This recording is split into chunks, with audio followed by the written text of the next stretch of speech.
لا حول ولا قوة إلا بالله العلي العظيم. بسم الله الرحمن الرحيم.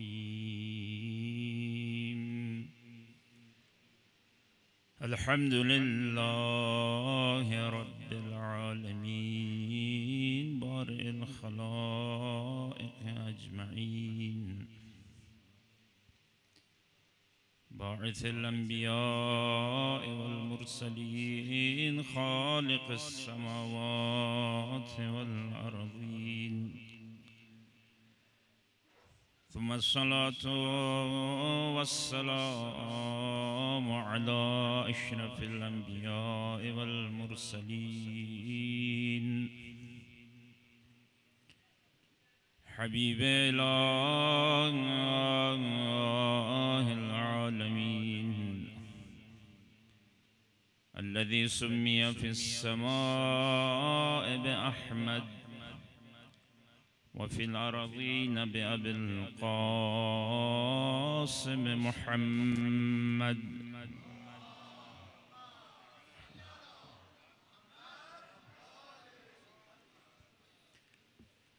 وعلى آله الطيبين الطاهرين المعصومين المظلومين،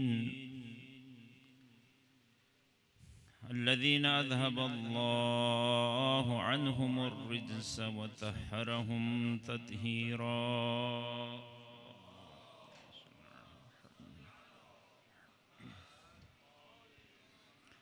أما بعد، فقد قال الله الحكيم في محكم كتابه المتين وقوله الحق. بسم الله الرحمن الرحيم. إنا أعطيناك الكوثر فصل لربك وانحر إن شانئك هو الأبتر. ایک درود بھیجیں محمد و آل محمد.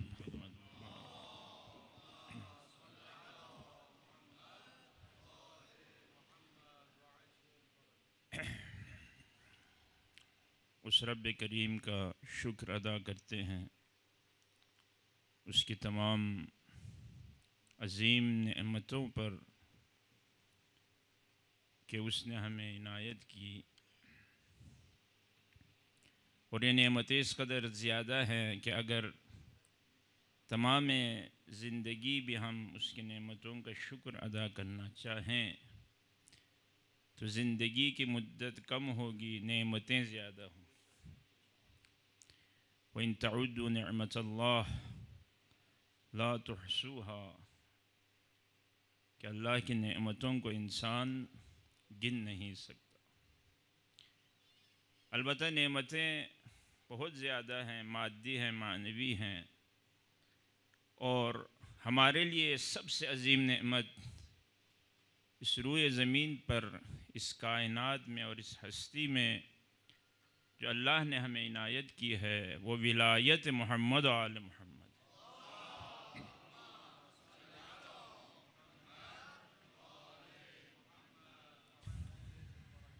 کہ اس دنیاوی زندگی میں ہم اسی ولایت کے پیروکار ہیں اور اسی نظریے کے تحت ہم آگے بڑھ رہے ہیں، اور اسی نظریے پر ہم اپنی جانوں کو قربان کر رہے ہیں. یعنی انتہائی اہم ہے اور سب سے عظیم نعمت بھی ہے، کیونکہ انسان اور خدا کے درمیان اگر رابطہ ہے کسی واسطے کے ذریعے سے تو وہ یہی ولایت محمد و آل محمد ہے.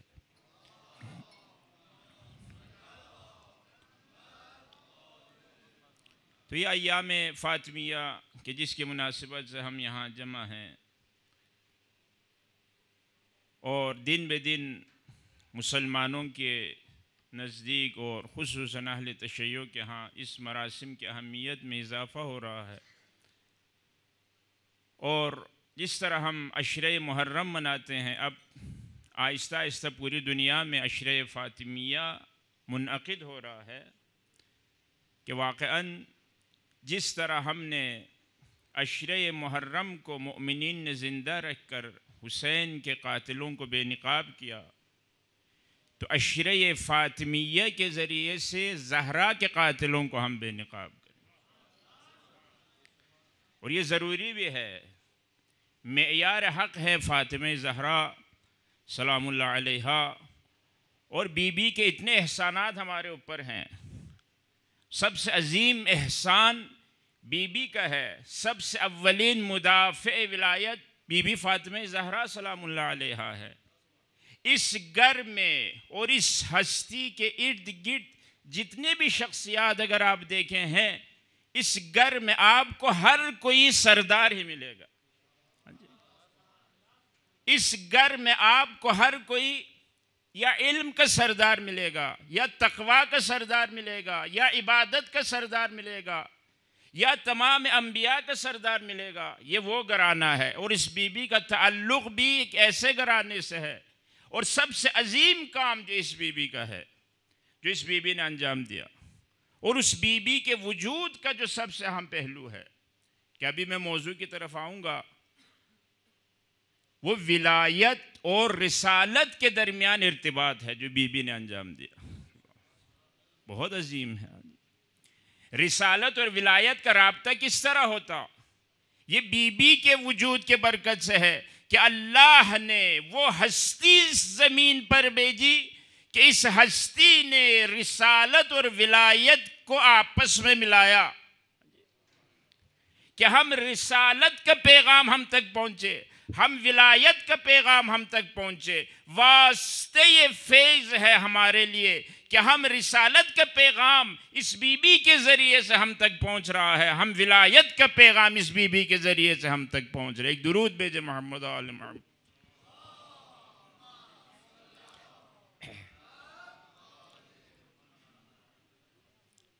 تو فضائل اگر اس بی بی کے ہم بیان کریں، کچھ مفاہیم ایسے ہیں کہ واقعاً اس کو کھولنا ہر کسی کے بس میں نہیں ہے، کیونکہ ہمارا تعلق بھی الفاظ سے ہے۔ تمام زندگی ہم الفاظ سے ہمارا تعلق رہتا ہے، اور الفاظ کسی نہ کسی معانی اور حقیقت کی طرف اشارہ ہوتا ہے، گرچہ اس لفظ میں یہ وسعت نہیں ہے کہ اس حقیقت کو اسی طرح بیان کرے، لیکن چونکہ مادی زندگی میں ہم الفاظ کے محتاج ہیں، مادی زندگی میں ہم کلمات کے محتاج ہیں، تو اسی لیے اس لفظ کو کھولنے کے لیے معرفت کی ضرورت ہے۔ خدا نے قرآن کے بارے میں کیا فرمایا کہ یہ قرآن جو اس وقت تمہارے پاس ہے، یہ پہلے ہمارے پاس تھا۔ اس وقت جب ہمارے پاس تھا تو یہ قرآن علی حکیم تھا۔ یہ قرآن اوپر کے عوالم میں نہ عربی تھا، نہ عبری تھا، نہ اردو تھا، کسی الفاظ میں اور کسی بھی زبان میں یہ وہاں پر نہیں تھا، بلکہ یہ قرآن اس عالم میں اور اس ہستی میں جب ہمارے پاس یہ قرآن تھا، اس وقت یہ علی حکیم تھا، بلند و بالا، وہاں نور ہے یہ قرآن۔ ہم نے اس قرآن کو اتارا اس روئے زمین پر، لیکن چونکہ یہ مادی دنیا ہے، یہ کثرت کی دنیا ہے، یہاں پر وہ وحدت نہیں جو عالم بالا میں ہے، کیونکہ عالم بالا میں وحدت ہے، یہاں کثرت ہے۔ جب ہم نے اس قرآن کو اوپر سے اتارا، یہ علی حکیم تھا، عقول سے بالا تر تھا، سمجھ سے بالا تر تھا، عالی ترین مقام پر تھا، کسی کی پہنچ وہاں پر نہیں تھی۔ ہم نے چاہا کہ تمہاری پہنچ میں یہ حقیقت آ جائے، ہم نے چاہا کہ یہ حقیقت جو ہمارے پاس ہے، یہ خزانے جو ہمارے پاس ہے، اس خزانے کو ہم اس آسمان سے زمین پر اتارے، تم بھی اس خزانے سے فائدہ اٹھا سکو۔ تو ہم نے اس قرآن کو پیغمبر اکرم کے دل پہ نازل کیا۔ پیغمبر اکرم کا دل کس قدر عظیم ہے، فرمایا اس حقیقت کو کہ جب فرشتے اتارتے تھے، ہمارے لیے نزول کا معنی اور حقیقت کو سمجھنا بہت سخت ہے، کیونکہ میں اس کے ذریعے سے بی بی کے مقام کی طرف آنا چاہ رہا ہوں کہ جس سورہ کی میں نے تلاوت کی اس میں بی بی کا مقام بیان کرنا چاہتا ہوں کہ قرآن کو جب اتارا، یہ نیچے آیا تو فرمایا یہاں پر ہم نے اس کو عربی مبین میں بدل دیا۔ اب یہ قرآن جو پہلے اوپر تھا، نہ عربی میں تھا، نہ عبری میں تھا، نہ کسی اور زبان میں تھا، وہاں نور تھا، وہاں ہمارے خزانوں میں تھا، اللہ کے علم کا خزانہ قرآن میں ہے، وہ سب اسی میں تھا، لا رتب ولا یابس الا فی کتاب مبین۔ ہم نے اس قرآن کو اس عالی ترین مقام سے اس زمین پر اتار کے عربی مبین میں بدل دیا، لعلکم تعقلون، تاکہ تم اس میں غور و فکر کر سکو، تاکہ تم تعقل کر سکو، تاکہ تم ان عالی ترین مقامات تک پہنچ سکو۔ ہمارا کام تھا قرآن کو اوپر سے نیچے بھیجنا، ہم نے اس نور کو الفاظ کی صورت میں پیغمبر کے دل پہ نازل کیا، پھر تم تک پہنچایا۔ اب یہ تمہارا کمال ہے کہ طہارت کے ذریعے عربی مبین سے پھر علی حکیم تک پہنچو۔ ایک درود بھیجے محمد و آل محمد۔ یہ تمہارا کام ہے کہ اس الفاظ کو پھر نور میں بدل دو۔ یہ تمہارا کام ہے کہ اس رسی کو، اس حبل المتین کو کہ جو تمام عوالم میں سے ہو کر گزر رہا ہے، یہ نہیں ہے کہ قرآن کے اوپر سے ہم نے نیچے اتارا، بلکہ یہاں تجلی ہے، تجافی نہیں ہے۔ ایسا نہیں ہے کہ یہ اوپر تھا، جب ہم نے نیچے اتارا تو اوپر سے خالی ہوا، نہیں، یہ قرآن جب اترا ہے اسی طرح اوپر محفوظ ہے، تمام عوالم سے ہو کر زمین پہ آیا، ہمارے پاس قرآن مدون کی صورت میں موجود ہے۔ کمال کیا ہے؟ فرمایا اگر تم اس حقیقت تک پھر پہنچنا چاہتے ہو، اگر تم اس علی حکیم تک پہنچنا چاہتے ہو، اگر اس نور قرآن تک پہنچنا چاہتے ہو تو اس میں تعقل کرو۔ تعقل راستہ ہے، تفکر راستہ ہے کہ تم اس کے ذریعے سے پھر اس نور تک پہنچ سکتے ہو۔ اس کے لیے خدا نے ہمیں راستہ دکھایا۔ یہ میں تمہید باندھ رہا ہوں، قرآن نور ہے، نور زبان نہیں ہے، نور میں عربی نہیں ہے، نور کسی زبان میں نہیں ہے، وہ ایسے حقائق ہیں جو عالم بالا میں ہیں، ہر کسی کی پہنچ بھی وہاں تک نہیں ہے۔ لا یمسہ الا المطہرون، قرآن نے بھی بتا دیا ہے کہ قرآن تدوینی سے شاید تمہارا تعلق رہے، لیکن حقیقت قرآن سے بغیر طہارت کے کوئی وہاں پہنچ نہیں سکتا۔ طہارت شرط ہے، ہر جگہ فقط علمی مسائل سے یا علمی گفتگو سے ضروری نہیں کہ تم عالم بن جاؤ۔ امام صادق نے فرما دیا کہ حقیقت علم کیا ہے، فرمایا کہ علم کی حقیقت کیا ہے، فرمایا لیس العلم بالتعلم۔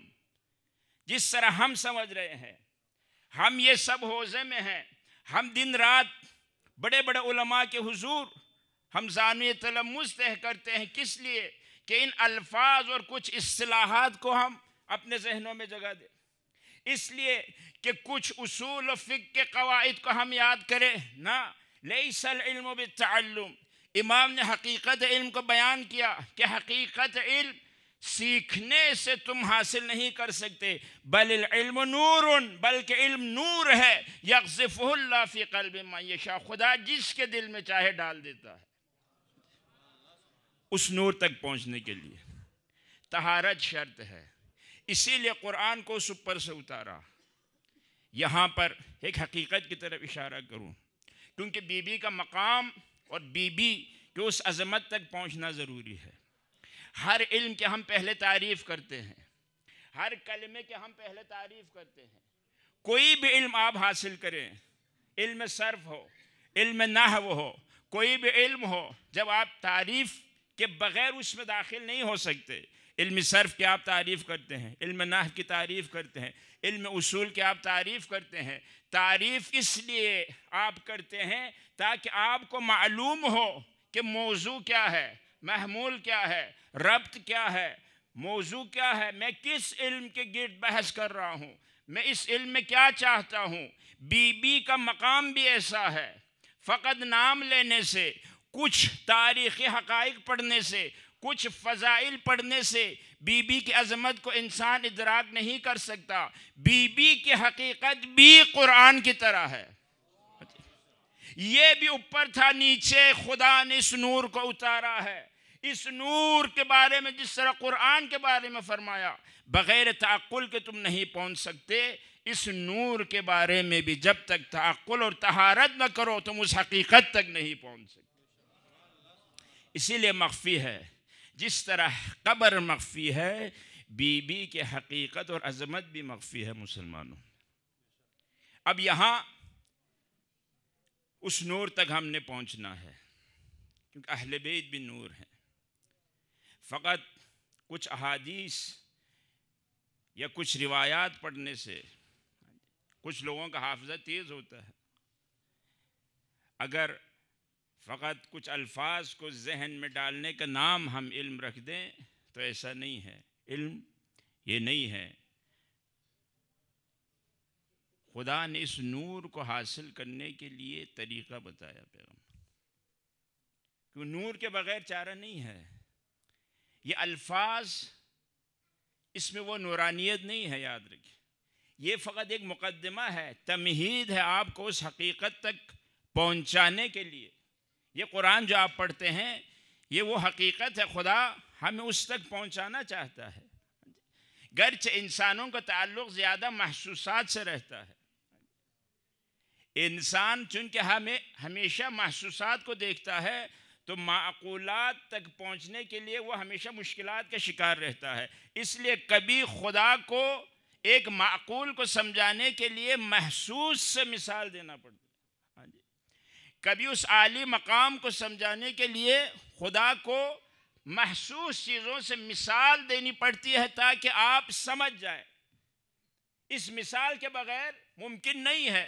ہر کسی کے پاس برہان نہیں ہے، ہر کسی کے پاس دلیل نہیں ہے، ہر کسی کا ذہن ابو علی سینا کی طرح نہیں ہے، ہر کسی کا ذہن جابر بن حیان کی طرح نہیں ہے، ہر کسی کا ذہن ملا صدرہ کی طرح نہیں ہے کہ وہ ہر حقیقت کو پالے۔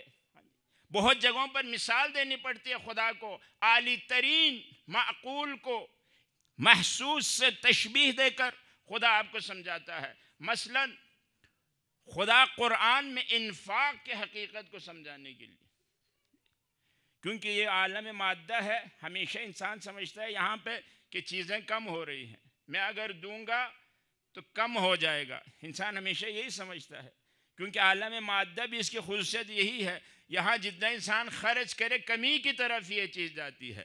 لیکن خدا قرآن میں ہمیں سمجھاتا ہے کہ جو تم اللہ کی راہ میں انفاق کرتے ہو، یہ دیکھو یہ تشبیہ ہے، معقول میں محسوس ہے۔ ایک معقول کو سمجھانے کے لیے خدا محسوس کے ذریعے مثال دیتا ہے تاکہ ہم سمجھ جائیں۔ فرمایا تم جو سمجھتے ہو اللہ کی راہ میں جو انفاق کرتے ہو اس کی مثال گندم کے دانے کی مانند ہے۔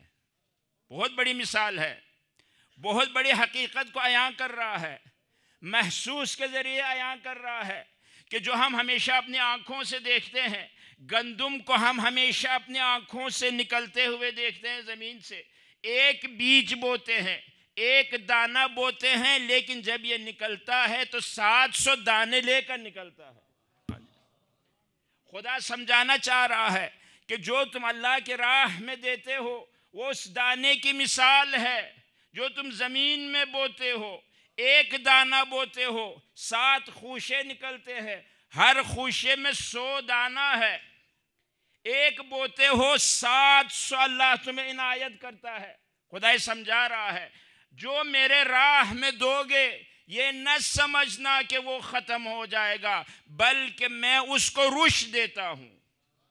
حقیقی رشد بھی وہی ہے، یہ مادی رشد وہ رشد نہیں ہے، اصل یہ معنوی رشد ہے۔ اگر تم یہ سمجھتے ہو یہ ختم ہو جائے گا، ایسا نہیں ہے، بلکہ یہ بڑھتا ہے۔ خدا اس نور تک ہمیں پہنچانے کے لیے، اس حقیقت تک ہمیں پہنچانے کے لیے محسوسات سے خدا مثال دیتا ہے، کیونکہ محسوس انسان کے سامنے ہے، محسوس کو انسان ہمیشہ دیکھتا ہے۔ اب خدا فرماتے ہیں تم اس حقیقت تک پہنچنا چاہتے ہو، میں قرآن کے ذریعے سے آ رہا ہوں، میں کوثر کی تفسیر کرنا چاہتا ہوں، البتہ ممکن نہیں ہے، لیکن محسوسات سے مثال دیتے ہوئے آہستہ آہستہ ہم آگے بڑھیں گے۔ تو ہم تعریف اس لیے کرتے ہیں، یہ تعریف ہے، خدا نے انفاق کی تعریف مثال سے کی۔ ہم تعریف ہمیشہ کس طرح کرتے ہیں؟ اس طرح کرتے ہیں کہ جامع افراد ہو، کہ اس تعریف میں تمام افراد شامل ہو اور تمام اغیار نکل جائے۔ کوئی تعریف بہت مشکل ہے، اس لیے جتنے بھی علوم میں تعریف موجود ہیں وہ تعریف در حقیقت کوشش کی گئی ہے کہ زیادہ سے زیادہ ہم حقیقت کے نزدیک رکھ کر کسی چیز کو تعریف کریں۔ اسی لیے اس حقیقت نور تک پہنچنے کے لیے کہ ہدایت اس میں ہے، تقوی اس میں ہے، پاکیزگی اس میں ہے، جذبہ شہادت اس میں ہے، وہ شوق اس کے اندر ہے۔ جب تک وہ نور پیدا نہ ہو، وہ نور پیدا نہ ہو، الفاظ سے انسان کبھی آگے نہیں بڑھتا، یاد رکھیں۔ فقط لفظوں کے کھیل سے کوئی آگے نہیں بڑھتا، یہاں نور کی ضرورت ہے تاکہ وہ اس کے لیے نور دے۔ العلم نور، امام نے فرمایا علم نور ہے، یقذفہ اللہ فی قلب من یشاء، خدا جس کے دل میں چاہے وہ نور ڈال دیتا ہے۔ اب یہ سمجھانے کے لیے، اس نور تک پہنچنے کے لیے کیا کریں؟ حوضے میں جائیں، استاد کے سامنے بیٹھیں، کتاب کھولیں۔ یہ ایک طریقہ ہے، یہ تو ابتدائی سٹیپ ہے۔ کوئی کفایہ بھی پڑھ لے، درس خارج میں بھی جائے، یہ ابتدائی قدم ہے۔ وہ یہ نہ سمجھے کہ میں فلان کے درس خارج میں جا رہا ہوں، فلان کے درس میں بیٹھتا ہوں تو میں بہت بڑا علامہ بن گیا۔ نہیں، خدا قرآن میں پیغمبر کو اس حقیقت تک پہنچنے کی، اس نور تک پہنچنے کی کہ جس میں نجات ہے، کہ سب کچھ اسی میں ہے۔ خدا نے فرمایا اے نبی، اگر تو اس نور تک پہنچنا چاہتا ہے کہ جو اصل ہے، تو کیا کر؟ قم اللیل الا قلیلا۔ یہ عجیب ہے، یہاں ایک عجیب خدا راستہ کھولتا ہے۔ خدا یہاں غیب تک پہنچنے کے لیے عجیب راستے کھولتا ہے۔ خدا اپنے خزانوں تک پہنچنے کے لیے ہمیں راستہ دکھاتا ہے۔ وہ حصہ ہستی کا جو ہم سے غائب ہے، وہ حصہ ہستی کا جس کو غیب کہا گیا ہے، وہ حصہ ہستی کا جو ہماری نظروں سے سامنے نہیں، ہمارے نظروں سے غائب ہے، اس تک پہنچانے کے لیے خدا کیا فرماتے ہیں نبی سے؟ اے نبی، اگر تو اس حقیقت تک پہنچنا چاہتا ہے تو وہ زیادہ کتابیں پڑھنے سے نہیں، وہ زیادہ مقالے لکھنے سے نہیں، وہ زیادہ گوگل میں ادھر ادھر سرچ کرنے سے اس حقیقت تک نہیں پہنچ سکتے۔ لیکن کچھ حقائق ایسے ہیں، اگر پس پردہ کو دیکھنا ہو، اگر غیب کو دیکھنا ہو، اگر عرش کو دیکھنا ہو، اگر ملکوت عالم کو تم دیکھنا چاہتے ہو، اگر جو کچھ یہاں ہو رہا ہے اس کے پس پردے کو تم دیکھنا چاہتے ہو، تو اے نبی اس کا راستہ کیا ہے؟ قم اللیل الا قلیلا، کہ تو راتوں کو اٹھا کر تھوڑی دیر کے لیے سویا کر۔ قم اللیل الا قلیلا، تھوڑی دیر کے لیے سو جا۔ قم، قیام کر، مگر قلیلا، تھوڑی دیر کے لیے سویا کر۔ نصفہ او انقص، نصف رات سویا کر یا اس سے کم کر۔ او زد علیہ، یا اس پر تو بڑھا دے یا کم کر دے، یا 1/3 رات کو سویا کر، 2/3 جاگا کر، یا رات کے ایک درود بھیجے محمد آل محمد،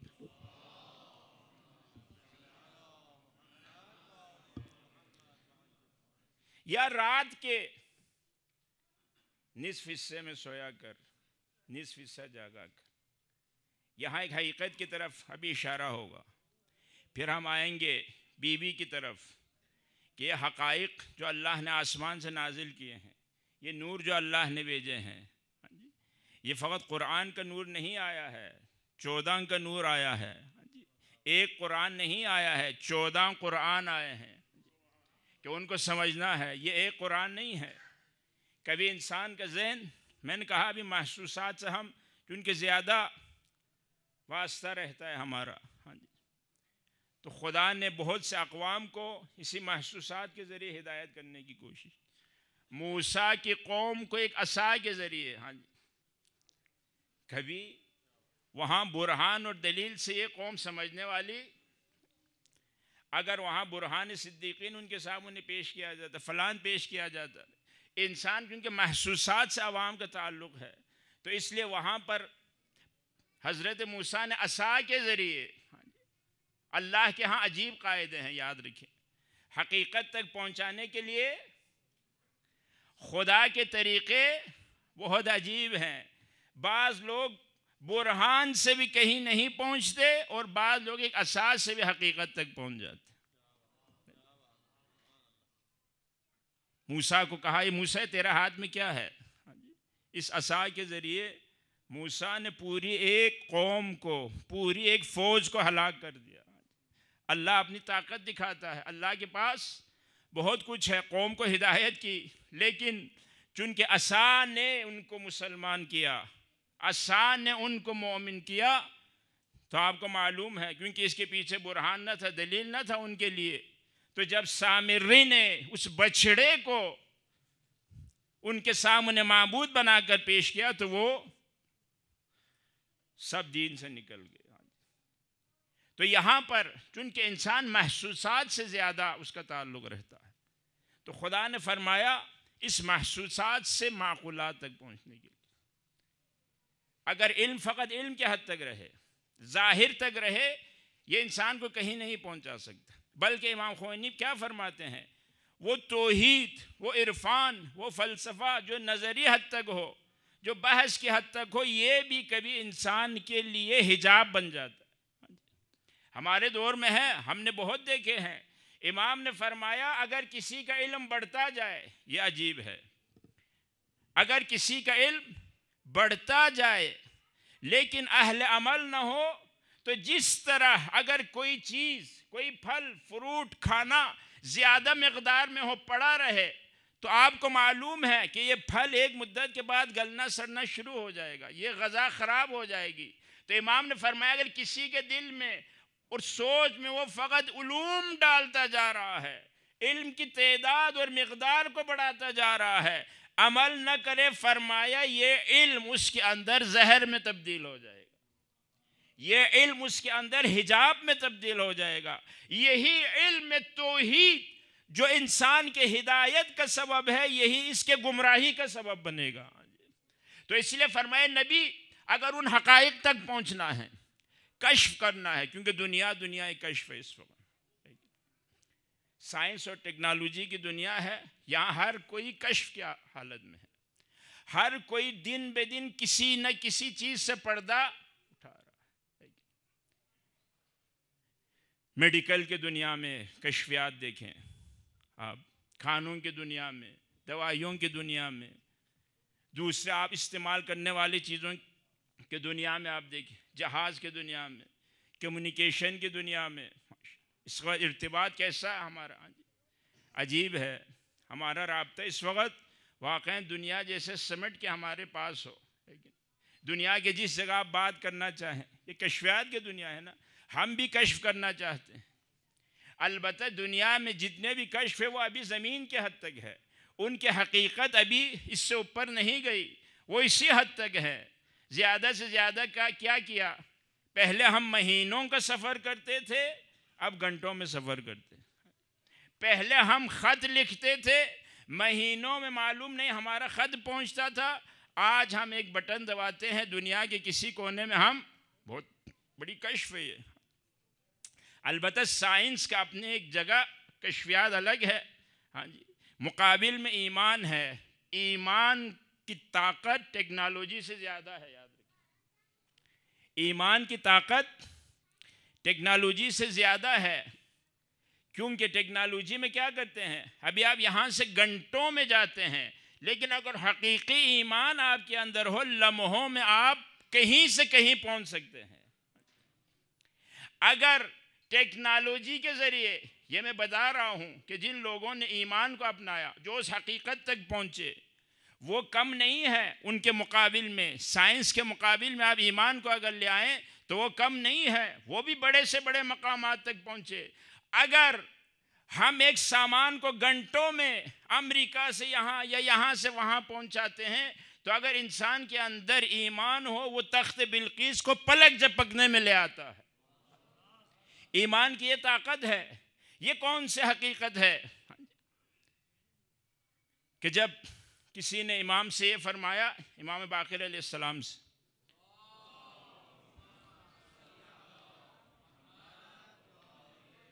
کہ مولا یہ تخت بلقیس کو وہ لمحوں میں لے آیا۔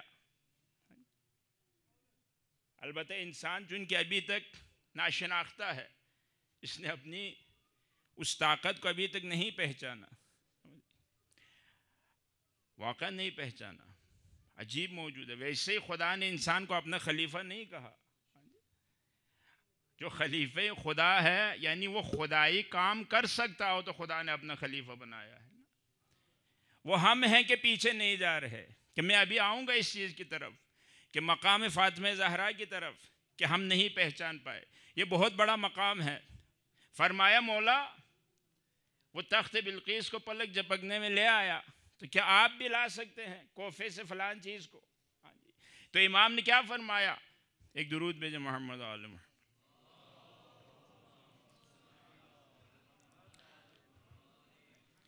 امام نے فرمایا کوفہ تو کچھ نہیں ہے، اگر میں چاہوں عرش سے لا سکتا ہوں۔ طاقت یہ ہے، وہ تو اسی زمین سے لے کے آیا تخت بلقیس کو پلک جھپکنے میں، اگر میں چاہوں عرش سے لے کے آ سکتا ہوں۔ یہ انسان کی طاقت ہے۔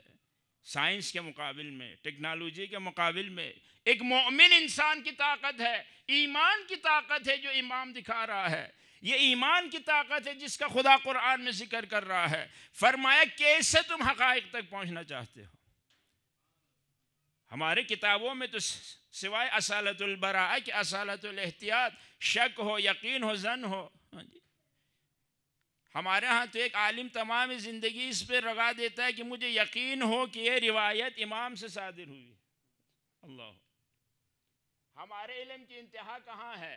آپ دیکھیں، تمام زندگی حوزے میں پڑھ کے یہ تمام چیز کا آخر میں کیا؟ لعل، شاید یہ ہو، یمکن ان یراد، شاید مراد یہ ہو۔ ہمارے علوم میں شاید یہ کیوں ہے وجہ؟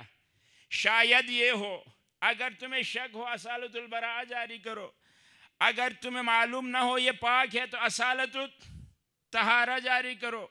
ہمارے علم کی حقیقت یہ ہے، جس علم تک ہم ابھی تک پہنچے ہیں، ان اصولوں سے اور ان قواعد سے انسان اوپر نہیں پہنچ سکتا۔ عرش تو دور کی بات ہے، انسان کہیں اسی دنیا کی کسی کونے تک نہیں پہنچ سکتا۔ ہمارا علوم یہ ہے، البتہ مقدمات ہے، تمہید ہے، نقد نہیں ہے۔ ہمارا علم یہ ہے کہ ہم اپنے علم میں اسی حد تک ہیں، شکوک و شبہات ہم تو ابھی تک انسان کی تعریف نہیں کر سکے، ہم تو ابھی تک حیوان کی تعریف نہیں کر سکے، ہم تو ابھی تک ایک پتھر کی تعریف نہیں کر سکے۔ اس کی وجہ کیا ہے؟ کہ ہم محسوسات تک ہم نے خود کو قید رکھا۔ یہ ہمارا علم ہے کہ جس علم میں شک ہے، جس علم میں ظن ہے، یقین کے حصول کے لیے ہم کیا کچھ نہیں کرتے۔ ہاں جی، یقین حاصل کرنے کے لیے ہم کیا کچھ نہیں کرتے، کس قدر بحث کرتے ہیں، کس قدر کتابیں لکھی گئی ہیں، کس قدر زندگی بھر علماء منبر پہ بیٹھ کر ایک قاعدے کو ثابت کرنے کے لیے ہزاروں دلیلیں پیش کرتے ہیں۔ یہ ہمارا علم ہے، لیکن مولا علی کا علم کیسا ہے کہ مولا نے فرمایا اگر تمام پردے ہٹ جائیں میرے یقین میں اضافہ نہ ہو۔ یہ علم ہے، یہ وہ علم ہے جس تک خدا چاہتا ہے ہم پہنچے۔ یہ وہ علم ہے کہ جس تک خدا چاہتا ہے تم استصحاب تمہیں جاری کرنے کی ضرورت نہ پڑے، اصالت الاحتیاط جاری کرنے کی ضرورت نہ پڑے، اصالت التخیر جاری کرنے کی ضرورت نہ پڑے۔ فرمایا اگر اس حقیقت تک پہنچنا چاہتے ہو، ایک درود بھیجے محمد وآل محمد، اگر اس حقیقت تک پہنچنا چاہتے ہو یہ علم نور ہے. جہاں نور ہو پھر وہاں تشخیص دینے میں انسان غلطی، تاریکی میں انسان ہاتھ پاؤں مارتا ہے کہ یہ شاید یہ ہو، شاید یہ ہو. لیکن جب نور ہو تو انسان نور میں دیکھ لیتا ہے. فرمایا العلم نور، علم نور ہے. یقذفہ اللہ فی قلب من یشاء، خدا جس کے دل میں چاہے یہ نور ڈال دیتا ہے. خدایا اس نور تک پہنچنا چاہتے ہیں، حقائق تک پہنچنا چاہتے ہیں، آل محمد کی فضیلت تک پہنچنا چاہتے ہیں، ان ہستیوں کی حقیقت تک پہنچنا چاہتے ہیں کہ یہ کون ہے، یہ ہستیاں کیا ہیں جن کو تو نے بھیجا ہے، ان کے علم کی حد کیا ہے، ان کے وجود کی حد کیا ہے، وہ کیا کر سکتے ہیں، ان کی ہدایت کی حد کہاں تک ہے. مگر یہی کم ہے، مگر یہی کم ہے کہ فرمایا اگر کسی نے آل محمد کا ہاتھ چھوڑ دیا تو وہ نجات نہیں پائے گا. اللہ اکبر، کم مقام ہے. اگر تمام عبادتیں بھی انسان انجام دے، اگر تمام عبادتیں بھی انسان انجام دے لیکن علی سے بغض رکھے تو اس کی عبادت قبول. بہت بڑا مقام ہے. کیسے اس مقام تک پہنچے مولا علی، کیسے ایک ہستی. اب میں یہاں پہ ایک ہمارے بہت بڑے شاعر تھے وہ عباس، کہ واقعاً مولا علی کا مقام بہت بلند ہے. بہت کچھ ایسی باتیں ہیں جو ہم یہاں نہیں کر سکتے کیونکہ عام لوگ بھی ہیں، سن بھی رہے ہیں، شاید وہ ہضم نہ کر سکیں. لیکن بعض حقائق کو اس طرح بیان کیا گیا ہے. ایک درود بھیجے محمد آل محمد.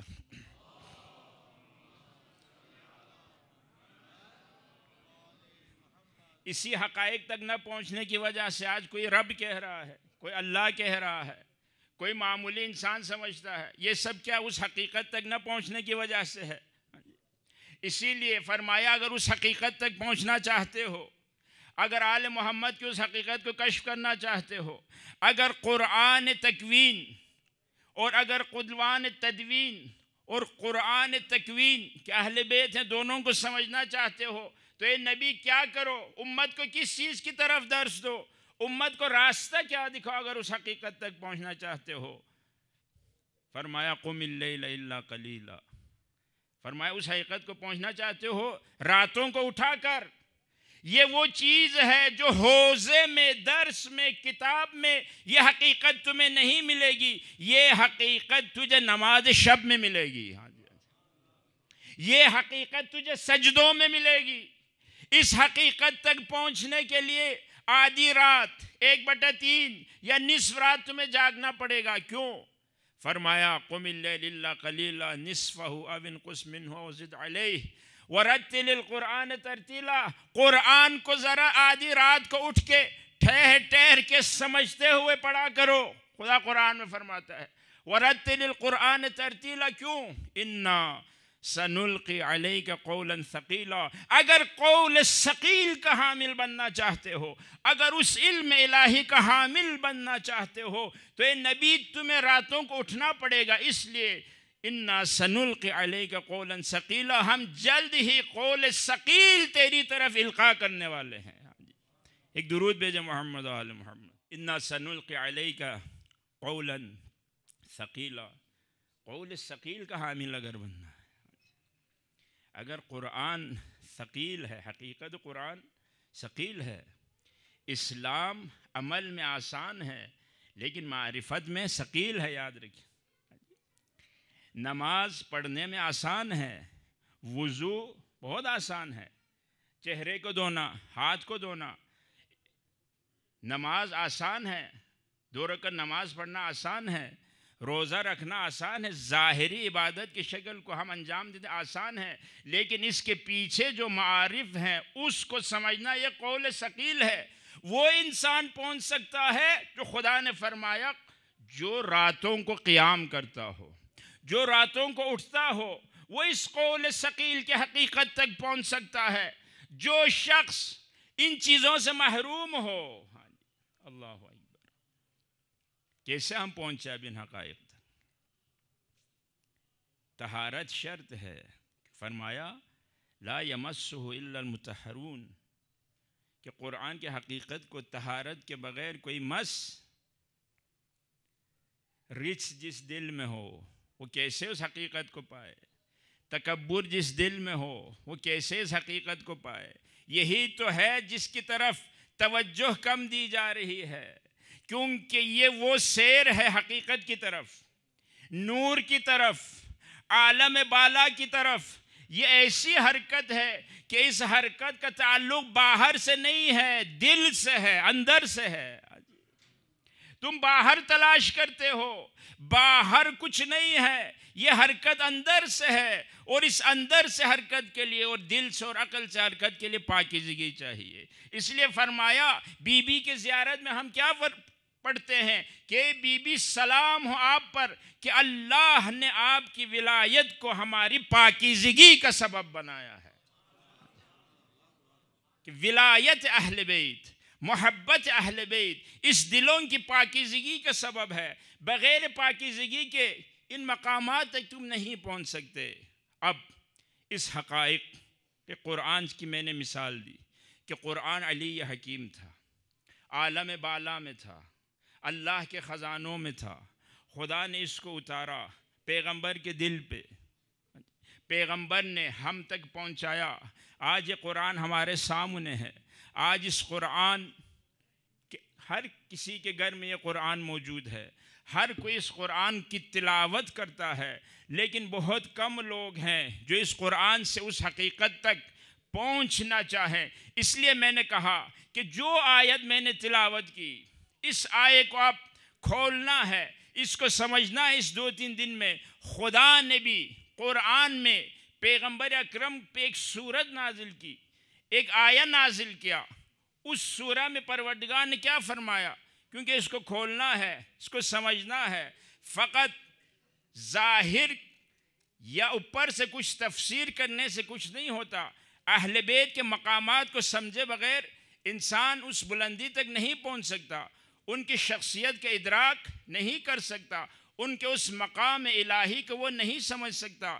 فرمایا اے نبی، خدا نے یہاں پیغمبر اکرم سے ارشاد فرمایا، اس آیے کو نازل کیا، فرمایا نبی انا اعطیناک الکوثر، کہ نبی ہم نے کوثر آپ کو عطا کیا ہے۔ اللہ، بہت عجیب لفظ ہے، کیونکہ ہمارا تعلق الفاظ سے ہے۔ ہم ان حقائق کو الفاظ کے قالب میں ہمیشہ سمجھتے ہیں۔ ہم نے ابھی شہود نہیں کیا، ہم نے ابھی دیکھا نہیں ہے، ہم ابھی اس عالی ترین مقام تک نہیں پہنچے، لیکن جو نبی پہ خدا نے نبی کو عطا کیا ہے وہ بہت عظیم چیز ہے۔ فرمایا اے نبی ہم نے آپ کو کوثر عطا کیا ہے، انا اعطیناک الکوثر۔ بہت عظیم آیت ہے، بہت عظیم چیز عطا کی ہے۔ اب یسن جب یہ لفظ، اس لفظ سے جب عرب کے بڑے بڑے ادیب سامنا ہوا، ان کو بڑے بڑے شعراء کو سامنا ہوا، تو یہ لفظ ہی ان کے لیے عجیب تھا، یہ لفظ ہی ان کے لیے نیا تھا، اس لفظ کا معنی ہی ان کے لیے عجیب تھا۔ فرمایا اے نبی ہم نے تمہیں کوثر عطا کیا ہے۔ یہ عجیب ہے کہ اس کوثر کی تفسیر 2 طریقے سے کی ہے۔ بعض نے کہا ہم نے تمہیں علم کثیر عطا کیا، اہل سنت نے تعریف کی۔ بعض نے کہ جو ہماری روایات میں ہے، فرمایا دونوں ہیں، علم کثیر، خیر کثیر ہم نے تمہیں عنایت کی، اور اس خیر کثیر کا مصداق امام صادق نے فرمایا وجود فاطمہ زہرا سلام اللہ علیہ۔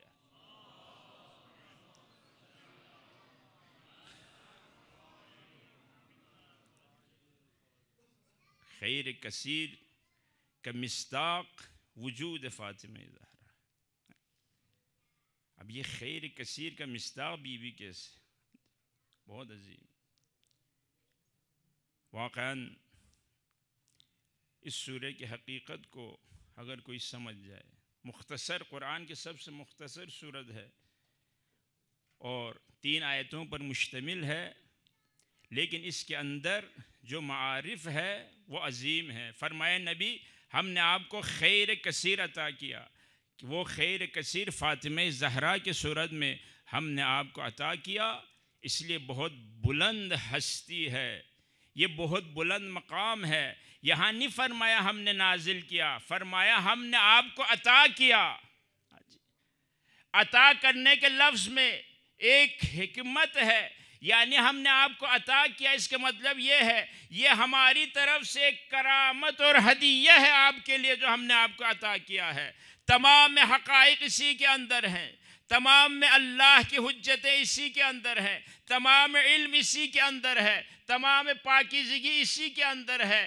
اگر کوئی کوثر کو دیکھنا چاہتا ہو، اگر کوئی حقیقت کوثر تک پہنچنا چاہتا ہو تو وہ وجود فاطمہ زہرا سلام اللہ علیہا ہے. ایک درود بھیجے محمد و آل محمد.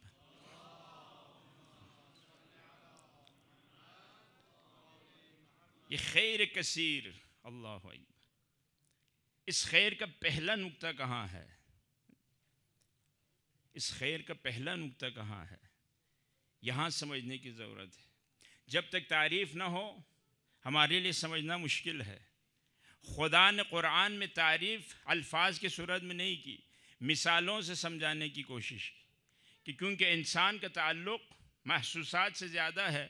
اگر خدا کوثر کی اسی طرح برہان و دلیل سے تعریف کرنا شروع کرتا تو انسان نہ سمجھ پاتا کہ یہ کوثر کیا ہے، اس کوثر کی حقیقت کیا ہے. لیکن خدا نے مثالوں سے اس کو ہمیں سمجھانے کی کوشش کی کہ کوثر کیا ہے. بس میں جمع کرتا ہوں کہ آہستہ آہستہ کل کے انشاءاللہ کل جو دوسرا دن ہے اس میں انشاءاللہ اس کے بعض اور حقیقت کی طرف اور حقائق کی طرف اشارہ کروں گا. لیکن یہاں اس حقیقت کی طرف اشارہ کروں کہ خدا قرآن میں محسوسات سے ہم مثال دیتا ہے، ہم تعریف بھی کرتا ہے کہ میں نے انفاق کے ذریعے اس کو سمجھانے کی کوشش کی. بس یہاں اس حقیقت کو اس طرح بیان کروں کہ جب عیسائی نجران کے، میں یہاں کھولنا چاہتا ہوں، یہ پیغمبر کے پاس آئے. بہت سے لوگ برہان اور دلیل سے نہیں مانتے بات. جس قدر بھی آپ برہان پیش کرے، امام صادق نے بھی پیش کی، پیغمبر اکرم نے بھی پیش کی، ابو جہل جیسے بھی بڑے بڑے براہین پیغمبر نے پیش کی، مثالیں دی، دلیلیں دی، لیکن وہ راہ راست پر نہیں آئے. بڑے بڑے کربلا میں بھی تھے، بڑے بڑے امام حسین نے دلیلیں دی، لیکن وہ سامنے نہ آئے. لیکن کوثر کو خدا نے سمجھانا چاہا قرآن میں کہ کوثر کون ہے، مقام زہرا کیا ہے، تو فرمایا مثال سے سمجھانے کی کوشش کی. جب عیسائی برہان سے نہ مانے، دلیل سے نہ مانے، جب پیغمبر نے قرآن کی آیتیں سنائی نہ مانے، تو پیغمبر نے فرمایا آؤ کوئی اور راستے اختیار کرتے ہیں کہ تم اپنے بیٹوں کو لاؤ. قل تعالوا ندعو ابناءنا، تم اپنے بیٹوں کو لاؤ، ہم اپنے بیٹوں کو لاتے ہیں. تم اپنے عورتوں کو لاؤ، ہم اپنے عورتوں کو لاتے ہیں. تم اپنے نفسوں کو لاؤ، ہم اپنے نفسوں کو لاتے ہیں.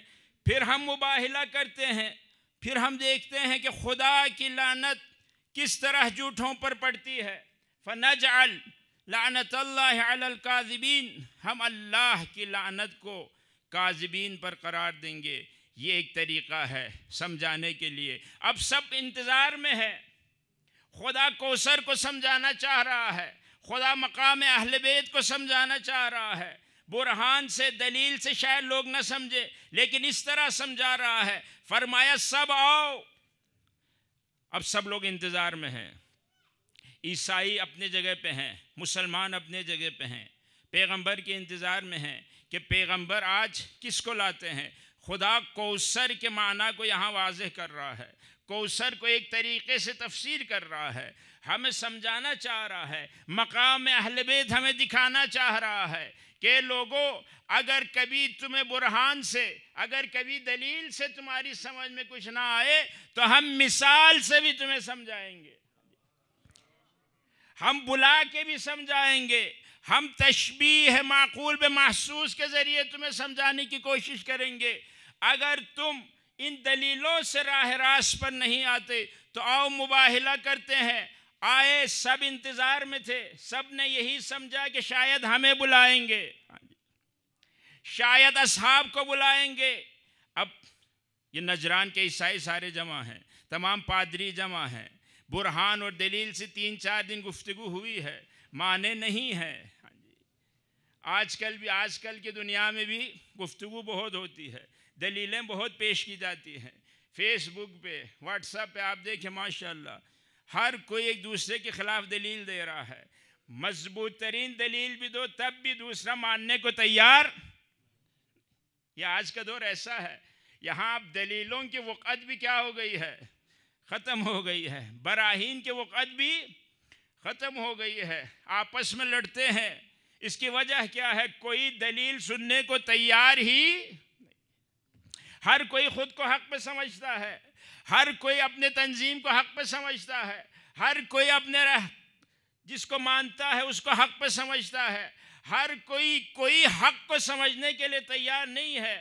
ہر کوئی یہ چاہتا ہے کہ جو میں کہتا ہوں وہی حق ہے، یہ نہیں دیکھتا کہ حق کیا ہے۔ ہم جس دور میں زندگی کر رہے ہیں کہ ایک بلا ہے، ایک مصیبت ہے کہ یہاں بحث کامیابی کے لیے کی جاتی ہے، حقیقت کو سمجھنے کے لیے نہیں کی جاتی۔ یہاں بحث کی جاتی ہے کہ میں کامیاب ہو جاؤں، میں اپنی علمیت کو دکھاؤں، میں اپنی کامیابی کو دکھاؤں، کسی طریقے سے بھی ہو، جس دلیل سے بھی ہو۔ جب براہین کی دنیا میں، عقلی دنیا میں، دلائل کی دنیا میں انہوں نے تسلیم نہ کیا، خدا کے پاس اور بھی راستے ہیں۔ کبھی جب بعض صحیح راستے پہ نہ آئے تو خدا اس کو کبھی خوف میں مبتلا کرے، کیونکہ خوف ایک محسوس چیز ہے۔ خدا کے بعد راستے بڑے ہیں، یاد رکھیے، خدا کے بعد طریقے۔ حضرت یونس کی قوم جب ایمان نہ لائی، بہت سمجھایا، یہ کرو، جتنے دلیل وہ ہنستے تھے۔ یہ بلا ہے، یہ ہمارے دور میں بھی ہے، یہ ہمارے دور میں بھی ہے کہ انشاءاللہ کل اس کے بعد امور کی طرف اشارہ کروں گا کہ انسان دلیل کو کیوں نہیں مانتا، برہان کو کیوں نہیں مانتا۔ تو یونس کی قوم بھی اسی طرح ماننے کو تیار، لیکن جب ذرا ہوا چلنے لگی، جب ہوا چلنے لگی، جب درخت ہلنے لگے، جب مویشیاں پریشان ہو کر ادھر ادھر دوڑنے لگے، تو اب خوف دل میں آ گیا۔ بہت سے براہین اور دلیلوں سے نہ سمجھنے والوں کو خدا نے ایک طوفان سے انسان کر دیا۔ خدا کے پاس راستے بہت ہیں، خدا کے پاس طریقے بہت ہیں، کیونکہ انسان ان چیزوں کو سمجھ جاتا ہے۔ بعض لوگ باتوں سے نہیں مانتے، دلیلوں سے نہیں مانتے، لیکن کچھ ایسی چیزیں ہیں جن سے وہ مان جاتا ہے، کسی حق کو قبول کرنے کے لیے تیار نہیں ہے، لیکن جب مریض ہوتا ہے تو وہ سمجھ جاتا ہے، جب کسی مصیبت میں مبتلا ہوتا ہے تو وہ سمجھ جاتا ہے۔ خدا اس لیے مومن کے بارے میں بھی ہے کہ مومن کبھی بعض مومنین ایسے ہیں کہ گناہ پہ گناہ لیکن توبہ نہیں کرتا، تو خدا اس کو راہ راست پہ لانے کے لیے کبھی فقر میں مبتلا کرتا ہے، کبھی سخت بیماریوں میں مبتلا کرتا ہے، تاکہ وہ اللہ کی طرف توجہ، کہ جس طرح فرمایا جتنے برہان و دلیل دو، خدا کو بعض لوگ نہیں مانتے، بعض لوگ خدا کی طرف نہیں آتے، جتنے پریشانیاں پھر ظاہری اسباب کی طرف چلے جاتے ہیں، ہے کہ نہیں جی؟ لیکن یہی بندہ جب کشتی میں بیٹھے اور کشتی ڈولنے لگے، جب جہاز میں بیٹھے ذرا جہاز ہلنے لگے، تو اس وقت تمام اسباب سے اس کا رابطہ ختم ہو جاتا ہے اور اللہ کی طرف رجوع کرتا ہے۔ خدا کے بعد طریقے ہیں سمجھانے کے لیے، جو برہان سے نہ سمجھے، جو دلیل سے نہ سمجھے، یہ دلیل اور برہان سے جب نہ سمجھے تو یہاں ایک اور طریقہ اختیار کیا کہ اس طریقے میں پیغمبر ہم برہان اور دلیل بیان کرنا چاہتے تھے، ہم مقام اہل بیت کو بیان کرنا چاہتے تھے۔ کیا دیکھا؟ سب انتظار میں ہیں، آپس میں جمع ہیں، تمام پادری بیٹھے ہیں، تمام عیسائی وفد جو آیا ہے سب آپس میں گفتگو کے بعد آئے ہیں، تمام اصحاب بھی وہاں جمع ہیں۔ بہت سے تو رات سے یہ خواب دیکھ رہے تھے کہ شاید ہمیں ساتھ لے کے جائیں مباہلہ کے لیے، لیکن دور سے دیکھا یہ ایک عظیم برہان ہے، یہ برہان عملی ہے، یہ دلیل عملی ہے، یہ پیغمبر عمل سے سمجھا رہے ہیں، یہ پیغمبر جو دلیل لفظی سے لوگ نہیں سمجھے، اب پیغمبر مجسم دلیل لے کے آ رہے ہیں، اب پیغمبر مجسم برہان لے کے آ رہے ہیں۔ اگر قرآن تدوین سے تم نہ سمجھے، پیغمبر قرآن مجسم لے کے آ رہے ہیں۔ اب کبھی اس طرح سمجھانا پڑتا ہے، کبھی حقیقت تک اس طرح پہنچانا پڑتا ہے۔ جب سب نے دیکھا کہ اب کیا دلیل پیغمبر لائیں گے، تو کیا دیکھا؟ ایک چھوٹی دلیل گود میں ہے، ایک دلیل گود میں ہے۔ وہ کون ہے؟ حسین ابن علی ہے۔ ایک درود بھیجے محمد آل محمد۔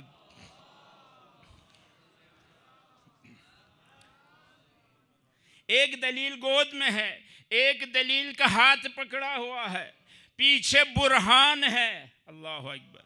فاطمہ زہرا کی صورت میں، اس کے پیچھے برہان اعظم ہے امیر المومنین کی صورت میں۔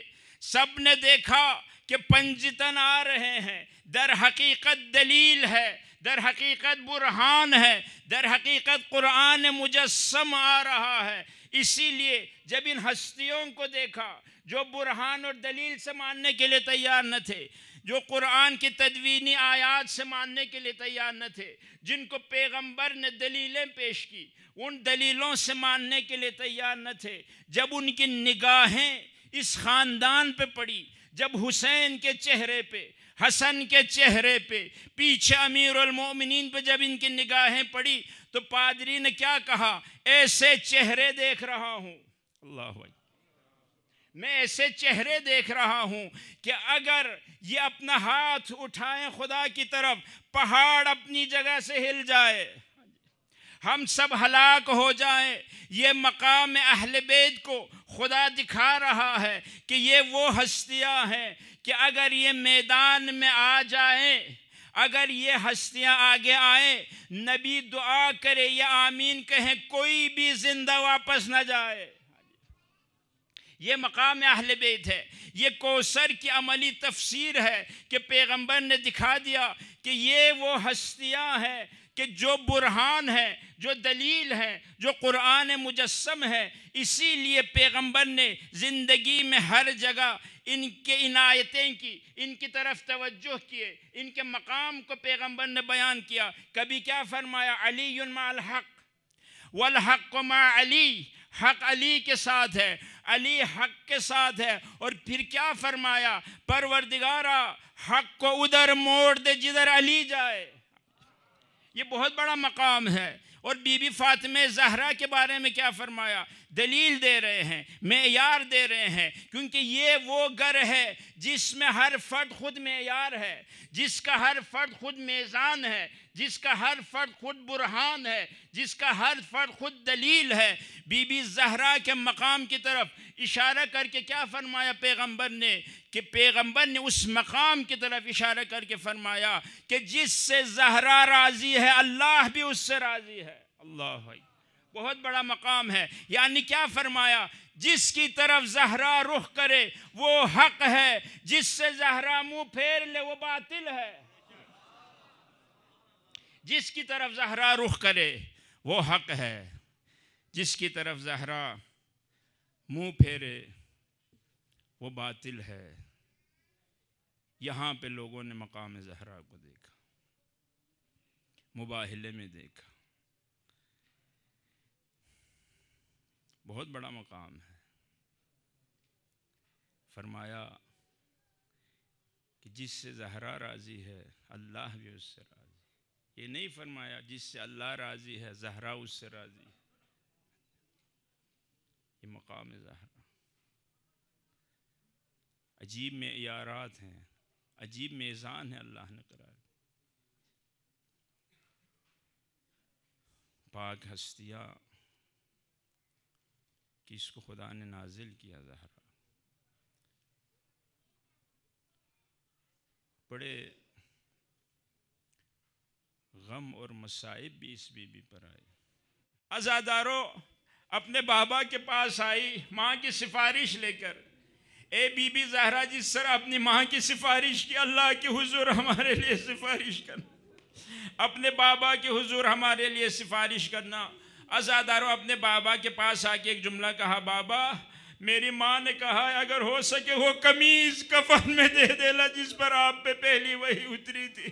عزادارو رسول خدا نے گریہ فرمایا، اپنا وہ پیراہن لا کے بی بی زہرا کو دیا اور فرمایا اپنی ماں کو دے دینا، یہ ایک پیراہن۔ عزادارو اب بی بی زہرا کے جب آخری لمحات تھے، اسماء بنت امیس سے فرمایا، میں مختصر میں مسائل زیادہ نہیں پڑھتا، عزادارو اسماء بنت امیس سے فرمایا میرے لیے ایک نیا لباس لے کے آنا۔ عزادارو بی بی انتہائی نحیف ہے، روایت میں اسماء فرماتی ہے کہ بی بی نے غسل کیا یا وضو کیا، اس نئے لباس کو پہنا اور معطر کیا اور اپنی جگہ پہ سو گئی۔ یہ دو لباس ہیں، ایک پیغمبر نے جو بی بی خدیجہ کو دیا، ایک وہ پیراہن جو نیا پیراہن بی بی زہرا نے پہنا۔ عزادارو اس پیراہن کا قصہ بہت قدیم بھی ہے، عظیم بھی ہے، لیکن ایک پیراہن حسین نے کربلا میں بھی طلب کیا تھا۔ عزادارو جب حسین وداع کے لیے خیموں میں آئے، عزادارو وہ سخت لمحات اہل بیت پہ، عزادارو اس سے اور سخت لمحہ کوئی نہیں ہے۔ بی بی زہرا نے بھی فرمایا ہے کہ وہ سخت لمحات میرے لیے جب میرا بیٹا وداع کے لیے خیموں میں آیا ہے، کوئی بھی باقی نہیں بچا تھا۔ عزادارو اللہ آپ سب کی حفاظت کرے، تمام مریضوں کو اللہ شفا دے۔ بی بی زہرا آپ کے بیٹے نے بھی اس لمحات میں ایک قمیض طلب کی، ایک پیراہن طلب کی زینب سے، فرمایا زینب کوئی پرانی قمیض مجھے دے دینا، کوئی پرانا لباس مجھے دے دینا۔ عزادارو صندوق کو کھولا گیا، اس لباس کو نکالا، زہرا کے لال نے کیا کیا، کئی جگہوں سے چاک کیا، زیر لباس پہنا۔ شاید حسین نے یہی سوچا ہوگا میری شہادت کے بعد جب یہ لوٹیں گے، میری قمیض دیکھ کے، پھٹا ہوا دیکھ کے لباس۔ عزاداروں میں اس منظر کو بیان نہیں کرتا، فقط زیارت ناہیہ میں امام حسین کے اس جملے کو بیان کرتا ہوں۔ امام حسین کیا فرماتے ہیں؟ امام حسین کے بارے میں امام زمان فرماتے ہیں السلام علی الاجساد العاریات، میرا سلام ہو اسی جسم پر جس کا سب کچھ لوٹ لیا گیا تھا۔ عزادارو یہ سخت لمحات ہیں، اسی لیے 11 محرم کو جب اس قافلے کو گزارا گیا، زینب کی نگاہ حسین پہ پڑی، عزادارو آگے آئی، سواری سے گرایا، بدن کو اٹھایا، فرمایا خدایا اس قربانی کو قبول فرما۔